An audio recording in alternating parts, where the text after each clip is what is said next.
What's up everyone, it's Karthik at MoneyVest. So in this video, wanted to discuss how the markets are now becoming very optimistic and even more bullish on the possibility of not just a 25 basis point cut, but as much as a 50 basis point cut in the next 5 days. So we've got the next Fed meeting on September 18th, so next Wednesday, and now the markets are expecting a 50 basis point cut. They've bounced back very strongly on those Fed funds futures, and this right here is where we are for this next Wednesday meeting.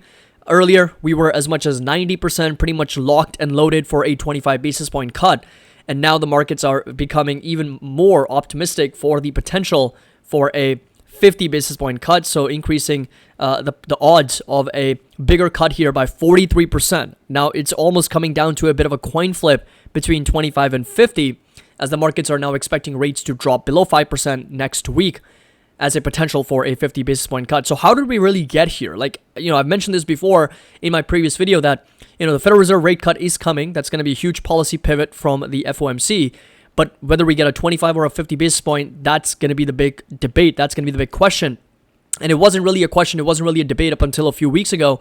And now the markets are becoming increasingly, optimistic about a potential 50 basis point cut. So a couple different reports here. So John Foss, the senior advisor at, with the Federal Reserve Chairman Jerome Powell, he says that while he doesn't think that the economy is in a spot that shouts out for a preemptive 50 basis point cut, his preference would be slightly towards starting with 50.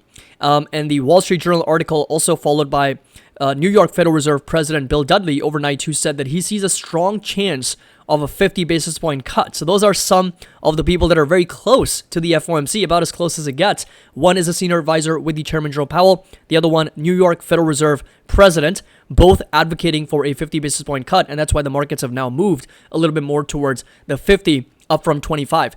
And not only that, I think there's also a lot of signals within the economy that we have talked about in our previous videos that are now shouting some potential recession warnings here, that the economy is indeed weakening. As you know, that on the channel, I've already made my expectations very clear that I do expect a mild to somewhat semi-severe recession in the US in the next 3 to 6 months because of a lot of indicators that we are witnessing now. Verizon literally today just announced another elimination of nearly 5,000 employees with another $2 billion in cost-cutting measures. PricewaterhouseCoopers, this is another company, one of the big accounting firms in the US, PwC, EY, there's a Deloitte, those are some of the big accounting firms that are now also firing over 1,800 employees. This came out today, and this is the first major layoff since 2009 that this company is doing. Microsoft announcing another global layoff of just over 650 employees. And this recent round of layoffs has impacted both corporate and support roles, both in the United States and internationally as well. Samsung also planning to globally cut jobs upwards of 30% in some of the divisions. So these are, again, some of the reports that have literally come out in the last 2 to 3 days. And the markets are kind of reading into these reports, like these layoff reports, as well as what we're getting from the earnings reports from a lot of these retailers like Home Depot and Lowe's and Dollar Tree and McDonald's and Walmart. And there's a lot of warning signs for not only the consumer, but also for employees in general. And this right here is layoffs.fyi, and 435 tech companies so far have laid off over 136,000 employees in 2024. We're still a little bit lower than the 2023 levels. Of course, 2023, we were upwards of over 250,000 people. 2022, I think we were at well over 175 or closer to 200,000 people. And so obviously the year's not over yet. We still have about 3.5 months left, but 136,000 is where we are among 435 tech companies. And this is the breakdown between every single month here. So what you have here is, again, January, 34,000 employees laid off. February, 15,000, 7,000, 22,000, 11,000, 10,000, 9,000. August, we had over 26,000. Once again, the highest level since January of 2024. So what we're really seeing is a little bit of that acceleration back up in the number of employees getting laid off. And of course, unemployment rate also did accelerate back up to over 4.3%. And other banks also talking about the intensifying credit challenges challenges among consumers as well. So Ally Financial warning for intensifying credit challenges, which obviously led to a share price dropping. The bank sector, the entire bank sector was definitely struggling a couple days ago, and consumers have been cutting back on loans amid higher interest rates with the looming economic uncertainty.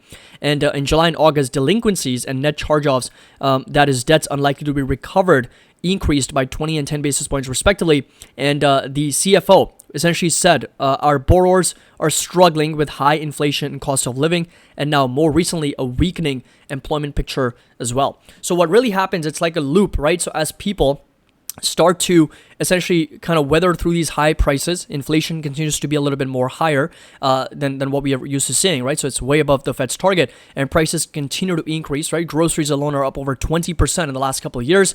Rents 25% higher compared to a couple of years ago. So as affordability continues to be a big problem, so people rely on debt. And then eventually, once that debt starts to become delinquent, what happens if they cannot pay their debt? Then, of course, they have to dial back on significant spending. And on top of that, if there is a weak employment picture, if they start losing their jobs at the same time, that is how a recession really is brewing underneath. And Home Depot also warning for the economy here, essentially saying that the consumers are feeling crummy about the economy and they're dishing out less on major home renovation projects. And the home improvement giant, a bellwether of consumer spending and housing market, lowered its sales expectations for the year as well. And both Home Depot and Lowe's customers are still waiting for lower interest rates to pursue big home renovation projects as well. And McDonald's last month also warned for a consumer pullback that is now worsening as well. So, but in the 12 months since, more consumers have cut back on their restaurant spending, particularly fast food chains. And they mentioned, the president, Joe Erling, essentially says, and I quote, "At the end of the day, we expect consumers will continue to feel the pinch of the economy and higher cost of living for at least the next several quarters in the very competitive landscape that we're seeing." And this right here, again, the warning is not about the physical health of its consumers, but also the customer's financial health. And the McDonald's CEO opened his earnings call by saying low-end consumer weakness has deepened and broadened. We have heard this theme in many retail earnings announcements. Over the past 6 months, savings have been depleted. Credit card debt has accelerated, leaving many consumers lacking funds to consume at prior rates. Typically, lower-end restaurants like McDonald's fare well during economic slowdowns or recessions due to their lower prices. This time, however, very, very important, this time, however, its prices are not so low in the consumer's mind. The Big Mac, for instance, averages about $5.29, an increase of 20% since the pandemic. Throw in the fries and the drink, and the meal is now over $10 in many locations. Any wonder McDonald's extend its $5 value meal, and many of its competitors offer similar deals. So we're seeing significant discounts from a lot of these value retailers, including the likes of Walmart, Dollar General, Dollar Tree, Family Dollar, not to mention, again, Walmart here, McDonald's, a lot of these companies offering discounts to lure customers in because of the economic situation that they are witnessing. And the index of consumer sentiment, of course, hitting its lowest level since the pandemic. And apart from the pandemic, we are once again coming down to the lowest level since the great financial crisis of 2007, 2008 as well. A few more charts that I want to discuss in this video that were very, very interesting. The first one is the first time we're seeing this divergence between the JOLTS numbers, which is the job openings, compared to the S&P 500 in terms of the divergence in over 25 years. So first time in 25 years. And what you have here is the job openings over here with regards to the S&P 500. So this right here, once again, they're going down at the same time and they're going up at the same time. So if there are more job openings, there's more people entering the workforce, there's more people earning, spending, the economy's flourishing. But every time we see job openings come down, right? So there's not a lot of people hiring, right? So not a lot of companies hiring, and there's job openings coming down. And then, of course, eventually what happens is unemployment starts to accelerate. So if I include for unemployment rate on this as well. So you know what? I'm just going to include for unemployment level and not the rate. You'll notice that once again, they move in opposite directions. As job openings come down, unemployed persons starts to go up because there's not a lot of companies hiring.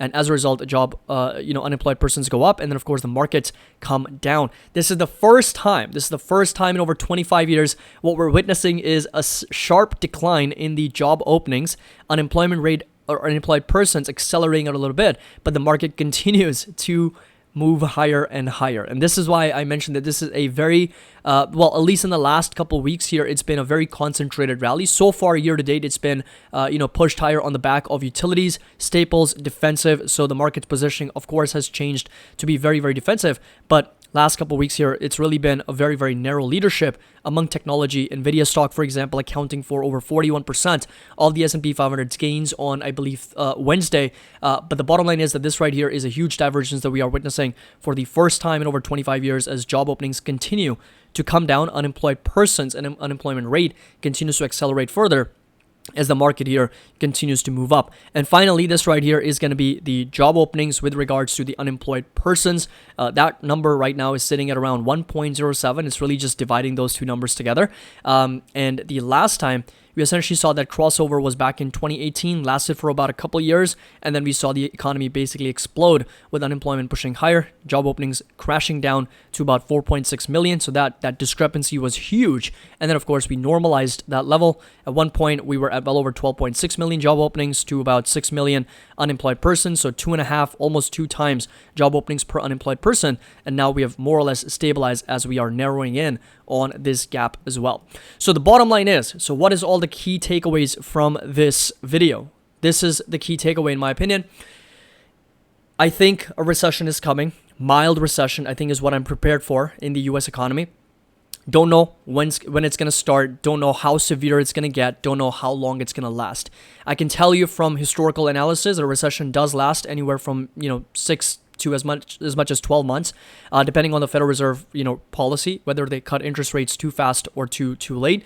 But depending on that, we're gonna figure out, how long it takes us to recover from that potential recession. But I do believe that economic weakness is brewing right in front of us because there's a lot of indicators, there's a lot of data points. Credit card delinquency is highest level since the 2007-2008 financial crisis. And also, if you come over to some of the other things that we have discussed on the channel before, yield curve uninversion, right? So biggest uninversion, longest uninversion for a very long time. So 700 plus days of inversion is a pretty big deal.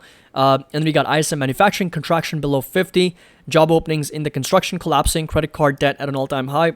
As I mentioned, consumers are not really struggling, not really spending. They are indeed struggling. And as a result, they're kind of relying on credit card debt here. And personal savings rate also depleting down to its lowest level, down at under 3%. Corporate bankruptcies also is another indicator that has seen a surge for the first time in over 14 years. And of course, a lot of other McKelvey PMES recession signals also triggering those values at 0.54.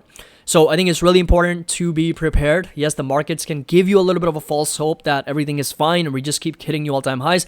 That's great. If you are participating, of course, in investing, keep following and keep trusting your process. Keep following through with the plan. That's what I'm doing. I'm obviously not selling just because I expect a recession, but I think it's really important to prepare for what could be not a great economic environment, say in the next 3 to as much as 6 months. This bull market could continue. Not saying because the markets and the economy are two different things. So the bull market could continue and the stocks would keep going higher, but it's really just the real economy that are showing significant signs of weakening, and there are potential weakness that is brewing underneath in terms of that real economic data points that we're looking at. So hope you all enjoyed this video. Let me know your thoughts down in the comment section below, and what are you witnessing on the ground situation with regards to consumer. Let me know in the comment section down below. As always, if you enjoyed this video, found it helpful, make sure that you drop a like and subscribe to the channel. Happy investing. I'll see you all in the next video.